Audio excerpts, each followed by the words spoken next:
अशोक खरातला आज न्यायालयात व्हीसीच्या माध्यमातून हजर करण्यात आलं होतं. त्याला 6व्या गुन्ह्यामध्ये न्यायालयीन कोठडी ही 14 दिवसाची सुनावण्यात आली होती.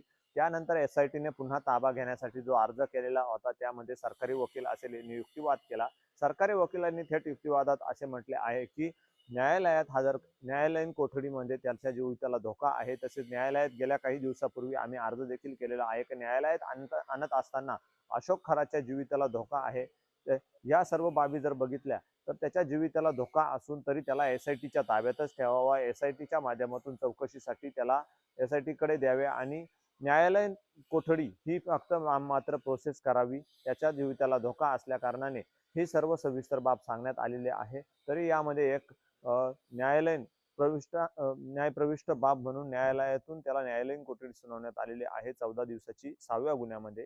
त्याच्यात न्यायालयाने त्याला कोठडीमध्ये न्यायालयीन कोठडीत हजर करण्यात येते. त्या ठिकाणी प्रोसेस करण्यात येते. त्यानंतर पुन्हा एसआयटीने जो अर्ज दिलेला आहे एसआयटीच्या ताब्यात पुन्हा त्याला घेण्यात येते. एसआयटी चौकशी करत असते. ह्या सर्व बाबी जर बघितल्या तर यामध्ये अशोक खरातला देखील कोर्टामध्ये न्यायदानामध्ये विचारण्यात आलं का तुम्हाला पोलिसांकडून काही त्रास होतो आहे का, ते त्याच्याकडून नाही म्हणून सांगण्यात देखील आलेलं आहे. सर्व जर एकंदरीत जर प्रकार बघितला तर यामध्ये सरकारी वकील किरण बेंडबार या मॅडमांनी देखील युक्तिवाद केला. त्यांनी युक्तिवादात सांगितलं आहे की सदरील घटना ही होत असताना न्यायालयात आणणं असेल, तसेच मॅजिस्ट्रेट कस्टडी असेल, न्यायालयीन कोठडी असेल, या ठिकाणी अशोक खरात याच्या जीविताला धोका आहे. 6वा गुन्हा हा न्यायालयीन कोठडी 14 दिवसाची झाली आहे. तरी आता 7व्या गुन्ह्यामध्ये त्याला एसआयटीच्या ताब्यात घेण्यात येणार आहे.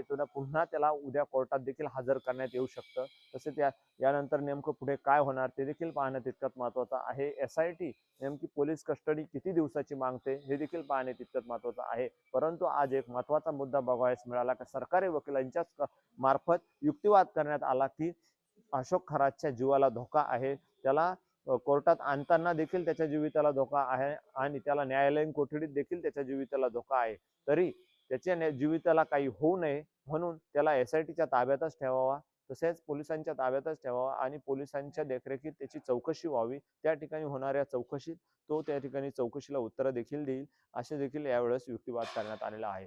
अशोक खरात याच्यावरती पुन्हा एक फसवणुकीचा गुन्हा दाखल झालेला आहे. तरी त्यात देखील काय होतं हे पाहणे तितकेच महत्वाचं ठरणार आहे. कॅमेरा पर्सन इसाक कुरेशी सह अमोल जाधव, नवराष्ट्र, नवभारत, नाशिक.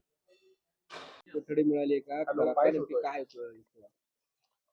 आज आरोपी अशोक खरात जो आहे त्याला व्हिडिओ कॉन्फरन्सिंगद्वारे माननीय कोर्टामध्ये हजर करण्यात आलेलं होतं. गुन्हा रजिस्टर नंबर 81/2026 मध्ये तो पोलीस कोठडीमध्ये होता.